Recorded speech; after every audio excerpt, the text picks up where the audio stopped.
வணக்கம். நம்ம சேனலுக்கு தொடர்ந்து ஆதரவளித்து கொண்டே இருக்கும் நல்ல உள்ளங்களுக்கு நன்றி. தொடர்ச்சியாக ஆதரவு கொடுங்க. திருமா அவர்கள் இந்த காரை இடித்ததெல்லாம் நமக்கு தெரியும். அதற்கு பிறகு நடந்த நிகழ்வுலாம் தெரியும். மோடிக்கே சவால் விட்டு யாரும் தீபாவளி கொண்டாட முடியாதுன்னு இன்றைக்கி ஒரு குட்டி சிறுத்தை பேசுனதெல்லாம் தெரியும். அப்படிப்பட்ட சூழ்நிலையில் முதல்வருக்கு இன்றைக்கி உளவுத்துறை நோட் போட்டு அனுப்பியிருக்கு. இதுதான் ரொம்ப முக்கியமாக பார்க்கப்படுது. ஏன்னா ஒரு பிரதமர் மோடி நடமாட முடியாதுங்கிற ரேஞ்சில் நீங்கள் பேசுனீங்கன்னா அது மிகப்பெரிய குற்றம். உங்களுக்கு தெரியும். சபாநாயகர் ஆகட்டும், இல்லை முதலமைச்சர் ஆகட்டும், இப்படி யாராக இருந்தாலும் நம்ம யாராக இருக்கட்டும், நானோ நீங்களோ யாராக இருக்கட்டும், அவங்கள பற்றி நம்ம பொது வழியில் நீ நடமாட முடியாது, உனக்கு கொலை பண்ணிடுவோம் அப்படின்னு சொன்னாலே அது குற்றம் தான். அப்படிப்பட்ட சூழ்நிலையில் வெளிப்படையாக ஒருத்தர் மிரட்டல் விடுத்திருக்கும் போது அது ஸ்டாலின் அவர்கள் இந்நேரம் அவரை கைது பண்ணியிருக்கணும் அப்படின்னு நீங்கள் நினச்சிங்கன்னா உங்கள் கமெண்ட்டில் சொல்லுங்கள். அதுவும் இல்லாமல் நம்ம ஏற்கனவே சொன்னோம், திருமா கட்சி, அது குறிப்பாக பார்த்தீங்கன்னா விசிகா அப்படிங்கிற ஒரு கட்சி, எல்லா கட்சியும் தான் போய் நிதி வசூல் பண்ணுறாங்க. உங்களுக்கு தெரியும், தேர்தல் செலவுக்கு காசு கேட்குறாங்க. ஆனாலும் விசிகாவை மட்டும் மக்கள் நிறைய பெரும்பாலான மக்கள் விசிகாவை மட்டும் கொஞ்சம் அடாவடியாக ஈடுபடுறாங்க அப்படிங்கிற மாதிரியான விஷயம்லாம் சொல்கிறாங்க. அது உண்மையா? இப்போ நீங்கள் உங்கள் பகுதியில் இருந்திருப்பீங்க, மற்ற கட்சியும் பார்த்துருப்போம். விசிகா அப்படி ஒரு கட்சியா அப்படின்னா உங்கள் கமெண்ட்டில் சொல்லுங்கள். ஏன்னா நம்ம என்ன சொல்கிறோன்னா, எல்லா கட்சியிலையும் நல்லவங்க இருப்பாங்க, கெட்டவங்க இருப்பாங்க. அதான் நம்மளுடைய ஸ்டாண்டு. ஒட்டுமொத்தமாக விசிகாட் இருக்கவங்களே மோசங்கிறது அது சரியான வாதமாக இருக்காது. ஆனால் எப்படி அவர்களுக்கு மட்டும் இந்த ஒரு அடையாளம் கிடைக்குது, அதையும் உங்கள் கமெண்ட்டில் சொல்லுங்கள். ஏன்னா மற்ற கட்சிகள் இருக்கும்போது இவர்களுக்கு மட்டும் ஏன் இப்படி ஒரு அடையாளம் கிடைக்குது? இப்படிப்பட்ட சூழ்நிலையில் இன்றைக்கி மறுபடியும் இந்த திருமா அவர்களுடைய பிரச்சனை மேலோங்கி இருக்குது. ஏன்னா இப்போ உளவுத்துறை ரிப்போர்ட் கொடுத்ததில் திமுகவில் இருக்க நிறையா பேர் சொன்ன விஷயமே என்னென்னா, இவங்களால நமக்கு பஞ்சாயத்து வந்துடும், தேவையில்லாமல் இவங்களை வச்சுக்கிட்டு இருந்தோம்னா நமக்கு எக்ஸ்ட்ரா லக்கேஜ். ஏற்கனவே துரைமுருகன்லேருந்து நிறைய பேர் திருமா அவர்கள் நமக்கு தேவையில்லை, பாட்டாளி மக்கள் கட்சி தான் வேணும்னு கடந்த காலங்களையும் சொல்லியிருக்காங்க.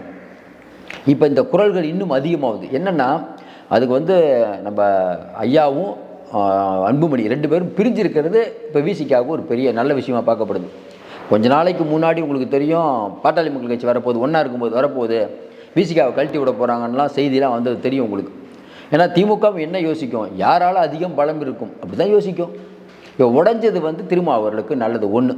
இன்னொன்று, நான் திமுக அது எது பண்ணாலும் அவங்களோடய இருப்பேன் அப்படிங்கிறது திருமாவுடைய எண்ணமாக இருக்குது. அதனால் திருமா அவர்களை எந்த காரணத்தை முன்னிட்டும் முதல்வர் கைவிட மாட்டார். நம்ம தொடர்ந்து சொல்லிகிட்டு இருக்கோம். அமைச்சர்கள் நினைக்கலாம் அவர் கைவிட மாட்டார். இது இப்படி போயிட்டு இருக்கும்போது திடீர் திருப்பமாக பார்த்தீங்கன்னா இந்த வக்கீல் அடித்த மேட்ரு பெரிய மேட்ரு ஆகிடுச்சு. இன்றைக்கி சமூக ஊடகங்களில் பெரிய அளவுக்கு விமர்சனம். ஏன்னா திருமா அவர்களை விசிகாவையும் யார் விமர்சிக்காமல் இருந்தாங்களோ அவங்களாம் விமர்சிக்க ஆரம்பிச்சிட்டாங்க. என்னங்க தப்புங்க, அது நியாயமே இல்லைங்கன்ட்டு. இன்னொரு பக்கம் பார்த்தா கூட்டணி கட்சிகள் எதுவும் திருமாவுக்கு சப்போர்ட் பண்ணல. திருமா பண்ணது ரைட்டு தான், அவர் மேலே உண்மையிலேயே ஒரு கொலைவெறி தாக்குதல் மிரட்டுற மாதிரி அவர் வந்தாருன்னு வைகோவோ கம்யூனிஸ்டோ யாருமே சொல்லலை. இதை கடந்து போகணுன்னு தான் எல்லோரும் சொல்கிறாங்க. அப்போ எல்லாருக்கும் நல்லா தெரியுது என்ன நடந்திருக்கு அப்படின்ட்டு. இப்போ என்ன நடந்துட்டுருக்குன்னு தெரியுது. திடீர்னு பார்த்தா ஒருத்தர் பிரதமர் மோடி, அண்ணாமலை இவங்களுக்கெல்லாம் கொலை மிரட்டல் விடுகிறார், நடமாட முடியாதுங்கிற ரேஞ்சுக்கு பேசுகிறார். அப்போ வெகுஜன மக்கள்கிட்ட இப்போ மோடி மேலே நமக்கு என்ன தான் வெறுப்பு இருக்கட்டும், இப்போ ஸ்டாலின் மேலே வெறுப்பு இருக்குது, அதுக்காக அவரை தரக்குறைவாக பேசுகிறத நம்ம ஏற்றுக்குவோமா? நீங்களே சொல்லுங்கள். இப்போ மோடி மேலே நமக்கு எதிர்ப்பு அப்படிங்கிறது ஒரு கொள்கையின் மீது எதிர்ப்பு. மோடிங்கிற தனிப்பெரும் நபர் மேலே நம்ம எதுக்குறோம், நல்லா யோசிப்பார். அப்போ ராகுல் காந்தி கூட மோடி எதுக்கிறதுக்கு என்ன காரணம்? மோடியுடைய கொள்கை தான் எடுக்கிறோம். மோடிங்கிற தனிப்பட்ட நபர் மீது நமக்கு எந்த கோபமும் இல்லையே. ஆனால் நீங்கள் இந்த பிரதமர் அப்படிங்கிறதுக்கு ஒரு கௌரவம் இருக்கிறது. அப்படிங்கும்போது பொது வழியில் போட்டு நீங்கள் அவரை போட்டு இந்த மாதிரிலாம் நடமாட முடியாதுன்னா அது மேலே வந்துடும். எது ஒன்றிய உளவுத்துறை வந்துடும் உள்ள. ஏன்னா அவங்களும் நோட் போட்டு அனுப்புவாங்க, தமிழ்நாட்டில் இந்த மாதிரி பிரச்சனை நடக்குது. ஏன்னா பிரதமருடைய பாதுகாப்பு சம்மந்தப்பட்ட விஷயம். இதெல்லாம் இது தெரிஞ்சு பேசுகிறாங்களா தெரியாமல் பேசுகிறாங்களா ஒன்றும் புரியல. இப்போ விசிகா இந்த மாதிரி பண்ண உடனே தான் இன்றைக்கி அண்ணாமலை பேசுகிறாரு. அது எப்படி பிரதமரை சொல்லலாம்? அதாவது இப்போ பிஜேபி அப்படிங்கிறது வரக்கூடாது, ஒரு மோசமான கட்சி நம்ம சொல்லிகிட்டு இருக்கும்போது இவங்க பேசுகிறதெல்லாம் பார்க்கும்போது இதுக்கு பிஜேபியே பரவாயில்லப்பா, பேசுவாங்களா பேச மாட்டாங்களா? இதற்கு யார் இடம் கொடுப்பது? திருமாவர்கள் தானே. இந்த மாதிரி ஒரு நிர்வாகி பேசுகிறாருன்னா உடனே இந்த நிர்வாகியை இது ஏங்க அவர் தப்பு பேசுனது மிகப்பெரிய தப்பு, அவரை கட்சியில் இடைக்காலமாக சஸ்பெண்ட் பண்ணுறோம் அப்படி தானேங்க இப்போ சொல்லணும். இது நீங்கள் ஒரு முன்னுதாரணமாக இருக்கணும்ல. ஏன்னா நீங்கள் ஒரு இன்டெலெக்சுவல் படிப்பாளிங்கிறீங்க. அப்படிங்கும்போது நீங்கள் எப்படி இந்த அளவுக்கு கவனக்குறைவாக இருந்தீங்களா, தெரிஞ்சே விட்டுட்டுருக்கீங்களா? நம்ம ஒன்றும் புரியல. இப்போ வந்த தகவல் இல்லைங்க, பெரிய சீரியஸ் ஆகி போச்சு. தேவையில்லாமல் இந்த மாதிரி ஆள்லாம் நீங்கள் அரெஸ்ட் பண்ண முட்டிங்கன்னா பின்னாடி மேலேருந்து டெல்லியிலேருந்து ஓலை வரும், பார்த்துக்கோங்க. ஏன்னா இப்போ திமுக அப்படிங்கிற ஒன்றுக்கு பலவிதமான விமர்சனங்கள் வரும்போது திமுகவிலே ஒன்றும் பேச முடியல. ஏன் முதல்வரும் அப்செட்டு. ஏமா இப்போ ரிப்போர்ட்டில் அப்படி வருதுன்னா, அதாவது திருமா அவர்களும் அங்கே இருக்கக்கூடிய வக்கீல் அவங்களுக்கும் அடித்த சம்பவம் 2 பேரும் வந்து ஒரு ஆக்சிடென்ட்டு, 2 பேரும் அடிச்சுக்கிட்டீங்க. 2 பேர் அடிக்கல, ஒருத்தர் வந்து இன்னொருத்தரை போட்டு அடிக்கிறீங்க. இதுக்கு திடீர்னு எஸ்சி எஸ்டி ஆணையத்துக்கு வந்து திருமா கட்சிக்காரங்க போய் ஒழியும் போது வெகுஜன மக்கள் பார்க்குறவங்க அப்போ வந்து நீங்கள் ஏதாவது பிரச்சனை கிளப்புவீங்க, பிரச்சனைக்கு ஏதாவது ஒருனா உங்களுக்கு வந்து ஓடி ஒளிந்து கொள்ள ஒரு ஆணையம் இருக்குது, தாழ்த்தப்பட்ட ஒரு ஆணையத்தில் போய் ஒளிஞ்சிக்குவீங்க. இது எந்த விதத்தில் சரி அப்படின்னு நிறைய பேர் கண்டனம் தெரிவிச்சிட்ருக்காங்க. நம்ம ஏற்கனவே சொல்கிற மாதிரி ஒடுக்கப்பட்டவர்கள் மேலோங்கி வரணுங்கிறதுல மாற்று கருத்தே இல்லை. ஆனால் எப்படி மேலே வர வேண்டும் இருக்குல்ல, அடுத்தவர்களை மிரட்டி மேலே வர வேண்டுமா? ஏற்கனவே நம்மளெல்லாம் மிரட்டி ஒடுக்கப்பட்டாங்க அப்படின்னு சொல்கிறதுனால தான் நம்மளும் படித்து மேலோங்கி வந்துட்டுருக்கோம். நிறைய பேர் வந்துட்டுருக்கோம். இன்றைக்கி விடுதலை சிறுத்தைகளில் எவ்வளோ பேர், பட்டியலின மக்கள் எவ்வளோ பேர் வழக்கறிஞர்களாக இருக்காங்க. ரொம்ப பார்த்த உடனே மகிழ்ச்சியாக இருக்குது. அம்பேத்கர் அவர்களுடைய உடையை வந்து நாங்கள் வந்து அம்பேத்கர் மாதிரியே ட்ரெஸ் போட்டு வந்தோம் திருச்சியில் அப்படின்னு பெருமைப்பட்டு கொள்ளக்கூடிய திருமாவர்கள் அம்பேத்கர் என்ன சொல்கிறாங்கிறதையும் பார்க்கணும்ல. அதை சொல்லாமல் சும்மா ட்ரெஸ் மட்டும் போட்டு வந்தால் சரியா? இன்றைக்கி நீங்கள் வந்து மற்றவங்களை விமர்சிக்கும் போது, பிஜேபி விமர்சிக்கும் போது, மற்ற கட்சியை விமர்சிக்கும் போது உங்கள் நீங்கள் ஒரு நிரல் நீட்டி வீசினீங்கன்னா உங்கள் பின்னாடி 4 விரல் இருக்குல்ல, அதை ஏன் மறுக்கிறீங்க? இப்போ உளவுத்துறை ரிப்போர்ட்டை வச்சுக்கிட்டு இப்போ வழியில் வந்த தகவல் என்ன, இல்லை அவர் அரெஸ்ட் பண்ணலாமா வேணாமான்னு கவர்மெண்ட் யோசிக்குது. ஏற்கனவே நம்ம சொன்ன மாதிரி இதே ஜெயலலிதாமா இருக்கும்போது இந்த மாதிரி ஒருவர் பேசியிருக்க முடியுமா? அது கூட்டணி கட்சியே இருக்கட்டுங்க, பேசியிருக்க முடியுமா? நல்லா யோசனை பாருங்க. அப்போ இங்கே தப்பு நடக்குது. திமுகவில் சிவாஜி கிருஷ்ணமூர்த்தி மற்றவங்கலாம் பேசுகிற வார்த்தையெல்லாம் பார்த்தீங்கன்னா ஆபாசமாக இருக்குது. அதான் உதயநிதி சொல்கிறார், 2 திமுககாரங்க ஒன்று சேர்ந்தால் என்ன பேசுவாங்க தெரியுமா? உடனே கீழே கமெண்ட், அதாவது சிவாஜி கிருஷ்ணமூர்த்தி பேசுகிறது, ஒரு அம்மா ஒருத்தர் ரொம்ப அவங்களும் மோசமாக மட்டமாக பேசுகிறாங்க, அவங்க நம்ம பொன்முடி பேசுகிறது, இதெல்லாம் பெரிய அளவுக்கு ட்ரோல் ஆகிட்டு இருக்குது. நீங்கள் என்ன மாதிரி பேசுவீங்கிறது எங்களுக்கு தெரியும், உங்களுடைய வாயிலிருந்து வரக்கூடிய வார்த்தைகள் எவ்வளோ ஆபாசமாக வரணும்னு தெரியும் அப்படின்னு அவ்வளோ கமெண்ட். அப்போ தொடர்ச்சியாக மக்களிடம் கொஞ்ச நாளாக பாருங்களேன், மக்களிடம் தொடர்ச்சியாக திமுக அப்படிங்கிறவங்க ரவுடித்தனம் பண்ணுறாங்க, கொள்ளடிக்கிறாங்கங்கிறதெல்லாம் மக்களுக்கு தெரியும், எல்லா கட்சியும் தாங்க பண்ணுறாங்க. ஆனால் அதையும் தாண்டி இந்த சட்டம் ஒழுங்கு அப்படிங்கிற பிரச்சனை திமுக இப்படி பண்ணுது, கூட இருக்க விசிகாவும் இந்த மாதிரி பண்ணுது, அதன் தலைவரே இந்த மாதிரி பண்ணுறாரு. அப்போ பார்த்துட்டு இருக்கக்கூடிய வெகுஜன மக்கள்கிட்ட இது எந்த மாதிரியான ஒரு விஷயத்தை சொல்லும், நல்லா யோசனை பாருங்க.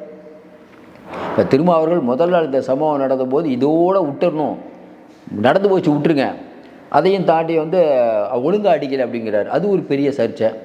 அப்புறம் பார்த்தீங்கன்னா ஒரு மீடியா வந்து பாலிமர் நியூஸ் போட்டுட்ருக்காங்க, அவங்கள கூப்பிட்டு மிரட்டல். பாலிமர் நியூஸ் இதான் சாக்குன்னு போட்டு அடின்னு அடிக்கிறாங்க, நிறையா நியூஸ் எடுத்து போடுறாங்க, பழைய வரலாறுலாம் எடுத்து போடுறாங்க. நீங்கள் எந்த சின்ன சம்பவமாக இருந்தாலும் இன்றைக்கி பாலிமர் நியூஸில் போடுறாங்க. ஏங்க ஓரளவுக்கு தானேங்க எல்லா மீடியாவும் மிரட்டுறேன்னு நினச்சிங்கன்னா எந்த அளவுக்கு சரி? நல்லா யோசனை பாருங்கள். இப்போ நம்ம ஏற்கனவே சொன்ன மாதிரி விடுதலை சிறுத்தைகளிலும் நல்ல மனிதர்கள் பல பேர் இருக்காங்க. ஒரு சிலர் இவங்க இந்த மாதிரி பண்ணுற தப்புனால இப்போ ஒட்டு மொத்தமாக எல்லாரும் கோவப்படுறாங்களே வெகுஜன மக்கள். ஏன் வெகுஜன மக்கள் கோவப்படுறதுக்கு என்ன காரணம்? உண்மையிலே சொல்கிறோம், இதுவரை எவ்வளவோ சம்பவங்கள் நடந்துட்டு இருக்குது, நம்ம பேசாமல் இருந்தோம். இந்த சம்பவத்தின் போது வெகுஜன மக்களுடைய கோபம் அங்கே இருக்குது மக்கள்கிட்ட. 1000 இருக்கட்டுங்க, பிஜேபி தப்புங்க, 1000 இருந்தாலும் எப்படிங்க அது பேசலாம்? பிரதமரை கரெக்டுங்களா? பேசுகிறோம்ல. இப்போ சிஎம்ஐயோ உதயநிதியோ பர்சனலாக யாராவது ரொம்ப கேவலம் பேசினா விட்டுருவோமா? இது என்ன பேச்சு இதெல்லாம்? இது வந்து திமுகவுக்கு மேலும் தர்ம சங்கடம். நம்ம ஏற்கனவே சொன்ன மாதிரி அவர்கள் என்ன சொல்லிட்டு இருக்காரு, இப்போது வந்து பாட்டாளி மக்கள் கட்சி வந்து இங்கே வந்ததுன்னா நான் வரமாட்டேன், கரெக்டுங்களா? திடீர்னு பார்த்தீங்கன்னா ஐயாவுக்கு ஃபோன் பண்ணி ஒரு வாழ்த்து தெரிவிச்சிருப்பார், ஏதோ உடம்பு சரியில்லை வாழ்த்து தெரிவிச்சு. அரசியல் பரிசில் வரக்கூடிய தகவல் என்ன, இல்லை ஐயா இங்கே வந்தாலும் அவர்கள் இருப்பார். திமுக போடுற கணக்கு என்ன? கரெக்டாக வந்து அவர்கள் திமுகட்ட மாட்டிக்கிட்டார். திமுகவை விட்டு போக மாட்டேன், அதாவது என் உடல் உயிருக்கு உடல் மண்ணுக்குங்கிற ரேஞ்சுக்கு பேச ஆரம்பிச்சிட்டார். இப்போயும் நேற்று என்ன சொல்லியிருக்காரு, நாம் வந்து திமுக விட்டு போயிட்டு அடுத்த நாள் நம்மளை யாரும் மதிக்கவே மாட்டாங்க. என்னங்க அது பேச்சுது சார்? எங்கே இருக்கிறாரோ அங்கே தான் அடுத்த ஆட்சி, இப்படி தானே சரி பேசுவாங்க? டிடி தினகரன் என்ன சொல்கிறாரு, அடுத்து நாங்கள் எந்த கூட்டணிக்கு போகிறோமோ அதுதான் ஆட்சி அமைக்கும். பிரேமலதா நாங்கள் அடுத்து எந்த கூட்டணிக்கு போகிறோமோ அதுதான் ஆட்சி அமைக்கும். ஆனால் என்ன சொல்கிறாரு, நாம் வந்து திமுக விட்டு போயிட்டு அடுத்த நாள் நம்மளை பற்றி யாருமே பேச மாட்டாங்க. என்ன பேச்சு இது? எதுக்கு அப்படி திமுகவுக்கு நீங்கள் முட்டு கொடுக்குறீங்க? இப்போ கொஞ்ச நாளைக்கு முன்னாடி வரைக்கும் திமுக கூட இருக்கிறது நல்லதுன்னு பேசப்பட்டது. இப்போ வெளியில் இருக்க மக்கள் என்ன சொல்கிறாங்க, பரவாயில்ல திமுகவுடைய இருக்கட்டுங்க, தயவுசெய்து வந்துட வேணாங்க, எங்கள் கூட்டணிக்கெலாம் வந்துட வேணாம், அங்கேயே இருக்கட்டும். இந்த சம்பவத்தினால் மிகப்பெரிய அளவுக்கு ஒரு பின்னடைவை சந்திச்சிருக்கிறது விசிகா. நம்ம ஏற்கனவே சொன்ன மாதிரி இன்றைக்கி இருக்கக்கூடிய சூழ்நிலையில் உளவுத்துறை ரிப்போர்ட் வந்துருக்குது. திமுகவுக்கு பல மாவட்டங்களில் எல்லா மாவட்டங்களும் எடுத்த கருத்து கணிப்பும் பார்த்திங்கன்னா இது வந்து ஒரு ரேஞ்சுக்கு மேலே போயிட்டு இருக்குது. என்ன, ஏற்கனவே சீமான் கட்சியிலேருந்து பல பேர் இன்றைக்கி விஜய் பக்கம் வந்துட்டாங்க. இந்த பக்கம் பார்த்திங்கன்னா கட்சியிலேருந்து பட்டியலின மக்கள் ஓட்டு இந்த தடவை திருமாவுக்கு கிடைக்காது.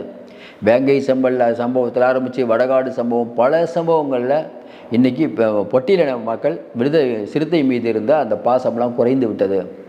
திமுக அப்படிங்கிற ஒரு கட்சிக்கு மிகப்பெரிய அளவில் முட்டுக் கொடுக்கக்கூடியவராக திரும்ப இருக்கார். அப்படின்னா சொல்லிட்டு இருக்கும்போது யார் இப்போ என்ன சொல்லியிருக்காங்களாம், யாராவது எதுவும் பேசிடாதீங்கப்பா, ஏன்னா இதுக்கு மேலே யாராவது பேசுனா திமுக நடவடிக்கை எடுக்கலாம், திமுகவுக்கு பிரச்சனை ஆகும். இப்போ விசிகா சொல்கிறாங்க, அவங்க எல்லாத்துக்கும் சொல்லிட்டாங்களாம், எப்போ யார் இந்த மாதிரிலாம் பிரச்சனைலாம் பேசிகிட்டு இருக்காதிங்க, பிரச்சனை வேறு மாதிரி போயிட்டுருக்குது அப்படின்னு இப்போவே பேசக்கூடிய விஷயங்கள் ஆரம்பிச்சிட்டாங்களாம். நம்ம என்ன சொல்கிறோம், யாகாவாராயினும் நாகாக்க, முதல்லையே இந்த வேலை பண்ணியிருந்தா இன்றைக்கி பிரச்சனை வருமா? இப்போ என்ன போடுறாங்க, குட்டி சிறுத்தை பிடிபட்டது, குட்டி சிறுத்தை தலைமறைவாகி விட்டது. நம்ம ஏற்கனவே சொல்கிற மாதிரி உங்களுடைய கொள்கைகள் நீங்கள் பட்டியலின மக்களையும் ஒடுக்கப்பட்ட மக்களையும் கை தூக்கி விடணுங்கிறதுக்கு தான் ஒரு கட்சி ஆரம்பித்தோம். அந்த கட்சி அப்படிங்கிறது இன்றைக்கி இளைஞர்களுக்கு நம்ம சொல்லிக் கொடுக்கக்கூடிய பாடம் என்ன?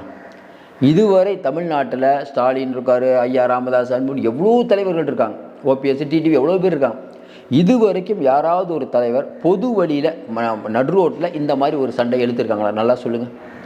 அப்போ நீங்கள் சண்டை இழுக்கிறீங்க ஒரு தலைவராக, அதுதானங்க நீங்கள் தலைவர். நீங்களே இப்படி பண்ணீங்கன்னா, இப்போ வெளியில் பேசிகிட்டு இருந்தவங்க என்ன பேசினாங்க, இப்போ திமுககாரங்க மாவட்ட செயலாளர், ஒன்றிய செயலாளர்லாம் கட்ட பஞ்சாயத்து பண்ணுவாங்கப்பா, ஸ்டாலின் பண்ண சொல்கிறாரு. யாரோ சில பேர் பண்ணுவாங்க, சொன்னமா இல்லையா? ஐயா வாயிற்கு கட்ட பஞ்சாயத்து பண்ணுறாரு. இந்த பக்கம் பார்த்தா எடப்பாடி பழனிசாமி அதிமுகவில் யாராவது ஒருத்தர் கால்ட்டா பண்ணனா எடப்பாடி பழனிசாமியை சொல்கிறாரு. இப்படி தானே சொல்லிட்டு இருந்தோம். இன்றைக்கி என்னப்பா அது விடுப்பா, தலைவரே இந்த மாதிரி பண்ணுறாருப்பா, தலைவர் இப்படி பண்ணால் அவங்களாம் எப்படிப்பா இருப்பாங்க? இவர் தாங்க நல்வழிப்படுத்தணும், இவரே இப்படி இருக்காரு. அப்போ பொது வழியில் இந்த கட்சி அம்பலப்பட்டு நிற்கிறது. மறுபடியும் சொல்கிறோம், அந்த இடித்த மேட்டரில் நமக்கு இன்னும் புரியல. இதில் தாழ்த்தப்பட்ட ஒரு ஆணையம் எங்கேருந்து வந்தது நம்ம உண்மையே புரியல. ஜாதி பேர் சொல்லி திட்டினாங்களா என்னங்க இது எல்லாத்துக்கும் நீங்கள் எஸ்சி எஸ்டி ஆட்லாம் உள்ளே வந்ததுன்னா மற்ற கம்யூனிட்டி எப்படி பார்ப்பாங்க? நம்ம வருத்தத்தோடு சொல்கிறோம், மற்ற கம்யூனிட்டி எப்படி பார்ப்பாங்க? நீங்களே சொல்லுங்கள், நீங்கள் கமெண்டில் போடுங்க. இதெல்லாம் மற்ற கம்யூனிட்டி எப்படி பார்ப்பாங்க? மோடி சொல்கிறோம், திருமாவோ விசிகாவோ தங்களுக்கான அந்த மரியாதையை இழந்து கொண்டிருக்கிறார்கள். வெகுஜன மக்கள் உங்களை பார்த்து கொண்டிருக்கிறார்கள். நீங்கள் மோடி சொல்கிறோம், நீங்கள் உங்களுடைய பெருந்தன்மையாக நீங்கள் நடந்தால் உங்களை மக்கள் பாராட்டுவார்கள்.